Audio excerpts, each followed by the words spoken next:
Hello knowledge के दीवानों, मैं फिर लेकर आ गया हूँ आपके लिए एक new video. Chapter 1 real number exercise 1.2। ये मेरा नाम, ठीक है, ये मेरी पढ़ाई और क्लास 10 मैथमेटिक्स का, ठीक है। हम करने वाले हैं क्वेश्चन नंबर 5 और 6 और 7, ठीक है। 4 क्वेश्चन हमने एक्सरसाइज 1.2 के पिछली वीडियो में कर लिए थे, ठीक है। ये हमारा चैनल है, इसको लाइक करें, सब्सक्राइब करें, ठीक है, शेयर करें और वीडियो को एंड तक ज़रूर देखें। आज भी आपको कुछ ना कुछ नया सीखने के लिए मिलेगा। तो पहला क्वेश्चन देखते हैं। देखिए, check whether 6e⁻n can end with the digit of can with the digit 0 for any natural number n, ठीक है। तो इसका सॉल्यूशन करते हैं। ये एग्जाम्पल, इस प्रकार का एक एग्जाम्पल मैंने आपको कराया था 4n वाला। ये कैसा क्वेश्चन है सर? ये लॉजिकल क्वेश्चन है। कैसा क्वेश्चन है? लॉजिकल क्वेश्चन है। तो इसको करने के लिए आप देखिए, थोड़ा सा मैं यहाँ पे साइड में आपको बताता हूँ कि नेचुरल नंबर की बात कर रहा है जो 1 से स्टार्ट होते हैं। अगर हम n की जगह 1 रखें, यानी 6e⁻1 करें, तो कितना आएगा? 6 आएगा। और सर अगर हम 6⁻2 करने लगे तो कितना आएगा सर? 36 आएगा। एंड द 6⁻3 करने लगे तो कितना आएगा? 6 छंग 36 चक्का 216 होता है। 6⁻4 करने लगे तो कितना आएगा? 1296 होता है। और ये सो ऑन, इसी तरह से ये आपका चलता जाएगा। कभी भी यहाँ पर यूनिट प्लेस पे ज़ीरो नहीं आएगा जो ये ज़ीरो के साथ में एंड हो जाए। इसका मतलब क्या है? ऐसा होता क्यों है? मैंने पहली भी वीडियो में आपको बताया था। देखिए, जब हम किसी के प्राइम फैक्टर करते हैं, क्या करते हैं हम? प्राइम फैक्टर करते हैं। तो प्राइम फैक्टर्स करने में क्या होता है सर कि जब भी हमारा 2 के साथ 5 की मल्टीप्लाई करते हैं तब हमको क्या मिलता है? 10 मिलता है। और 2 के साथ ही नहीं, कोई सा भी इवन नंबर लो और 5 के साथ मल्टीप्लाई करो तो आपको 0 ही मिलेगा। लेकिन हम ये वाले प्राइम फैक्टर लेते हैं 2 और 5। 2 और 5 की जहाँ भी मल्टीप्लाई होगी वहाँ आपको 0 मिल जाएगा, ठीक है। जैसे 2 × 5 की पावर 1 करोगे तो 10 आएगा। एंड द 2 × 5 की पावर क्या करोगे? 2 करोगे तो कितना आएगा सर? 100 आ जाएगा। यस। और 2 × 5 की पावर अगर आप 3 भी करने लगे तो कितना आ जाएगा सर? 10 की पावर 3 क्या होता है आपका? 1000 हो जाएगा। अल्टीमेटली मैं कहना आपसे चाह रहा हूँ कि प्राइम फैक्टर ऐसे हों जिसमें 2 और 5 इंक्लूड हो। बट अगर आप 6 की पावर n के प्राइम फैक्टर देखेंगे, भाई 6 के फैक्टर क्या होते हैं? 2 × 3, यस या नो? 2 × 3 और उसकी पावर n करेंगे तो भाई यहाँ पे 2 और 3 आ रहा है, 5 तो आ नहीं रहा। और जब 5 आ नहीं रहा है तो 0 तो पॉसिबल है ही नहीं। तो इसका आंसर कैसे लिखेंगे कि since prime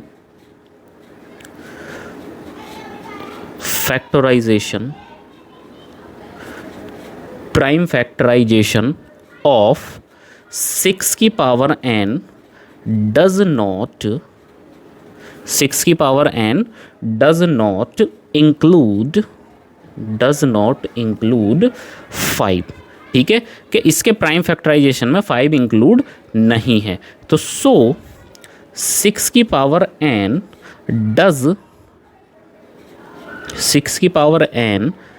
does not end with 0 for any value of n। Yes. तो ये आपका आंसर हो जाएगा। आई होप सो कि आपको समझ में आया होगा। मैंने बहुत अच्छे से आपको एक्सप्लेन कर दिया है, ठीक है। अब देखिए क्वेश्चन नंबर 6 की तरफ आ जाते हैं। Explain why 7 × 11 × 13 + 13 and 7 × 6 5 4 3 2 1 + 5। देखिए प्लस है, सारे इंटू है। ये प्लस है, सारे इंटू हैं। Are composite number. क्या कह रहा है सर आपसे? कंपोजिट नंबर बताने हैं। कंपोजिट नंबर मैं आपको बता चुका हूँ। देखिए, प्राइम नंबर्स क्या होते हैं सर? जिनके 2 फैक्टर्स होते हैं, ठीक है। जैसे कि 2 है, ठीक है, तो 2 के कितने फैक्टर हैं? 2 × 1, ठीक है, 1 भी शामिल होता है। जैसे 3 है, 3 के कितने फैक्टर हैं? 3 × 1। और कंपोजिट नंबर क्या होते हैं सर? देखिए, पहली ही वीडियो में मैंने इंट्रोडक्शन आपको इसीलिए ही कराया था कि आगे जाके आपको प्रॉब्लम ना हो। कंपोजिट नंबर क्या होते हैं? More than 2 factors including 1। जैसे कि 4 है, 4 के फैक्टर क्या होते हैं सर? 1 भी होता है सर, 2 भी होता है सर, 4 भी होता है। तो हो गए ना मोर देन 2, और 1 भी शामिल है उसमें, ठीक है। तो इसी तरह से आपके कंपोजिट नंबर होते हैं।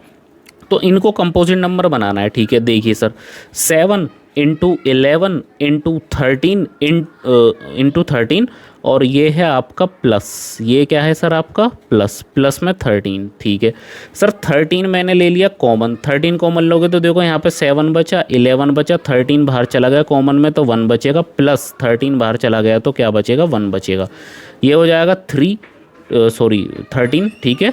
11 7 सा कितने होते हैं सर 77 होते हैं, और प्लस में 1, तो 13 इंटू 77 प्लस 1 कितना होता है 78, और अगर मैं इसमें 1 से मल्टीप्लाई कर दूं तो इस पर कुछ फ़र्क पड़ेगा, नहीं पड़ेगा। तो देखिए मोर देन 2 फैक्टर्स आ गए आपके, मोर देन 2 फैक्टर्स आ गए, तो इसका आंसर लिखेंगे आपके this number has more than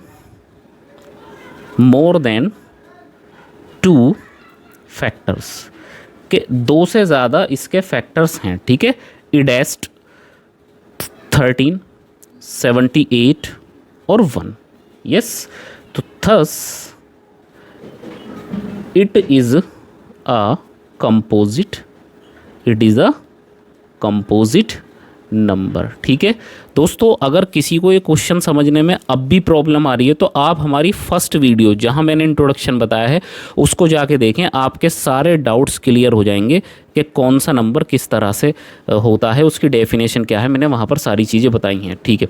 इस वाले क्वेश्चन को लेते हैं, इसी के पार्ट को, ठीक है। देखिए 7 है, 6 है, 5 है, 4 है, 3 है, 2 है, 1 है, और प्लस में क्या है सर 5 है। तो 5 कॉमन ले लीजिए, 7 बचेगा, 6 बचेगा, 5 कॉमन चला गया, 1 बचेगा, 4 बचेगा, 3 बचेगा, एंड 2 बचेगा, 1 बचेगा, 5 कॉमन गया तो 1 बचेगा। अब देखिए ये हो जाएगा आपका 5, ठीक है। 7 छिंग 42 होता है, ठीक है सर। 4 तिया 12 दूनी 24, एकम 24 प्लस 1, ठीक है। तो 5, और यहाँ पर आपका क्या बनेगा, देखिए 24 दूनी कितने होते हैं 48, कैरी कितना हो जाएगा आपका 4, 24 चौक 96, 96 और 4 कितना हो जाएगा 100, प्लस में हो जाएगा 1। तो 5 इंटू 1009, क्योंकि 1 इसमें जुड़ जाएगा, और इंटू 1, तो इसके भी कितने फैक्टर आए 3 फैक्टर आए। तो आप यहाँ पर क्या लिख सकते हैं कि this number has more than 2 factors, more than 2 factors, ठीक है। इडेस्ट कौन कौन से सर 5 है, 1009 है, इंटू 1 है, ठीक है। तो आप क्या लिख सकते हैं इसको कि 10 it is a composite, it is a composite number, it is a composite number, ठीक है। तो आपको ये पूरा क्वेश्चन, दोनों क्वेश्चन समझ में आ गए होंगे। लॉजिकल क्वेश्चन है, बहुत इंपॉर्टेंट क्वेश्चन है, इस तरह का आपको आना चाहिए। और कंपोजिट नंबर क्या होते हैं sir, more than 2 factors including 1। देखिए बहुत से लोग सोचते हैं कि 1 को नहीं लेंगे, 1 भी शामिल होता है, प्राइम नंबर में भी 1 को काउंट किया जाता है, ठीक है। तो अब चलते हैं हम अपने नेक्स्ट क्वेश्चन 7 की तरफ। हमारा नेक्स्ट क्वेश्चन है 7, ठीक है, जो इस एक्सरसाइज का लास्ट क्वेश्चन होने वाला है। और देखिए 7 क्वेश्चन भी थोड़ा सा समझने वाला क्वेश्चन है। देखिए थोड़ा सा बड़ा है, मैं पढ़ के बताता हूँ। There is a circular path, एक सर्कुलर पाथ है अराउंड अ स्पोर्ट्स फील्ड, एक स्पोर्ट्स फील्ड है, उसके अराउंड एक सर्कुलर पाथ बनाया गया है, रास्ता बनाया गया है। Sonia takes 18 minute to drive 1 round of the field, तो सोनिया 18 मिनट लेती है एक राउंड कंप्लीट करने में, वाइल जबकि रवि जो है वो 12 मिनट लेता है सेम पाथ को कवर करने के लिए। Suppose they both start at the same point and at the same time and go in the same direction, तो after how many minutes will they meet again at the starting point, ठीक है। मान लीजिए ये आपका circular path है sir, मैं आपको बना के दिखाता हूँ, ठीक है। अब जो आपकी सोनिया है, ठीक है, उसने यहाँ से शुरू किया एक चक्कर लगाना कि सर ये उसने इस तरह से ऐसे घूम के एक चक्कर पूरा लगा दिया, ये रहा यहाँ पर, ठीक है। और उसने कितने मिनट लिए सर 18 मिनट लिए, कितने मिनट लिए 18 मिनट लिए, यस सर। इसी तरह से फिर रवि आया और रवि ने भी इसी तरह से एक पूरा गोल चक्कर लगाया, लेकिन रवि की एफिशिएंसी थोड़ी ज़्यादा होगी, वो तगड़ा होगा, तो उसको 12 मिनट लगे, ठीक है। कितने मिनट लगे सर 12 मिनट लगे। अब आपसे ये पूछा जा रहा है कि कितने मिनट पर वो दोनों मिलेंगे, सेम पॉइंट पर कितने मिनट पर वो मिलेंगे। तो इस क्वेश्चन में हमें एलसीएम निकालना है। सर एलसीएम क्यों निकालना है, एचसीएफ क्यों नहीं निकाल ले? तो देखिए ध्यान से समझने की कोशिश कीजिए। एलसीएम का मतलब क्या होता है सर? Least common multiple. क्या होता है सर? Least common multiple. और मैंने आपको क्या बताया था कि मल्टीपल जो होते हैं वो क्या होते हैं? अनलिमिटेड होते हैं। क्या होते हैं सर? अनलिमिटेड होते हैं। मल्टीपल कभी भी ख़त्म नहीं होते। अब ज़रा ध्यान से इस क्वेश्चन को देखिए सर, कि पहला चक्कर 18 मिनट में लगाएगी, दूसरा 36 में, तीसरा 54 में, चौथा 72 में, एंड सो ऑन, ऐसे ही चलता रहेगा। सर रवि जो है पहला चक्कर 12 में, दूसरा 36 में, 24 में, फिर 36 में, फिर 48 में, फिर 60 में, फिर 72 में, सो ऑन, ऐसे ही चलता रहेगा। तो जब इनके चक्कर इसी तरह से चलते जा रहे हैं, वो ख़त्म ही नहीं हो रहे हैं, तो यानी कि अनलिमिटेड हो गए वो। तो यानी कि हमको यहाँ से एक चीज़ पता चलती है कि हमें यहाँ पर एलसीएम निकालना है। हमें मल्टीपल की बात कर रहा है वो चक्कर जो हमको दे रहा है ना, उसका मतलब क्या है? मल्टीपल। तो अगर उसका मतलब मल्टीपल है तो आपको एलसीएम निकालना पड़ेगा, ना कि एचसीएफ। ये इस क्वेश्चन की खास बात थी, यानी कि ये भी एक लॉजिक वाला क्वेश्चन हुआ। तो सर एलसीएम निकाल दीजिए, आपको बता रखा है। तो सबसे पहले आप 18 लीजिए, इसके प्राइम फैक्टर कीजिए, 2 से कैंसिल आउट करेंगे तो कितना आएगा सर? 9। फिर 3 से कैंसिल आउट करेंगे तो 3, एंड 3 से कैंसिल आउट करेंगे तो 1। तो जो आपका 18 है उसके प्राइम फैक्टर कितने हुए सर? 2 और 3 की पावर 2। अब आपका इसी तरह से 12 है। 12 को अगर आप 2 से डिवाइड करेंगे तो 6 आएगा, फिर 2 से डिवाइड करेंगे तो कितना आएगा? 3, और 3 से डिवाइड करेंगे तो कितना आएगा? 1 आएगा। तो आपका जो 12 है उसके जो प्राइम फैक्टर बने वो कितने बने सर? 2 की पावर 2 इंटू में 3। ठीक है, तो एलसीएम निकालने के लिए आप क्या करेंगे सर? एलसीएम निकालने के लिए, एलसीएम मतलब कि लीस्ट माने छोटा सोचेंगे, उल्टा बड़ा नंबर लेंगे कॉमन वाले में से। अब देखिए 2 यहाँ भी है, 2 यहाँ भी है, तो बड़ी पावर कौन सी है? 2। तो बड़ी पावर ले लिया आपने 2, क्योंकि हम उल्टा सोचते हैं, पहले ही मैं बता चुका हूँ। यहाँ देखिए दोनों में कॉमन क्या है? 3, और बड़ी पावर कौन सी है? 3 की पावर 2, तो 3 की पावर 2, एंड रेस्ट नंबर भी लेते हैं, बट यहाँ रेस्ट कुछ है ही नहीं तो लेने की ज़रूरत ही नहीं है। तो एलसीएम कितना हो जाएगा भाई? 2 की पावर 2 कितना होता है सर? 4। 3 की पावर 2 कितना होता है? 9। ठीक है, तो एलसीएम कितना हो जाएगा आपका? 36। कितना हो जाएगा सर? 36 मिनट। ठीक है, 36 मिनट।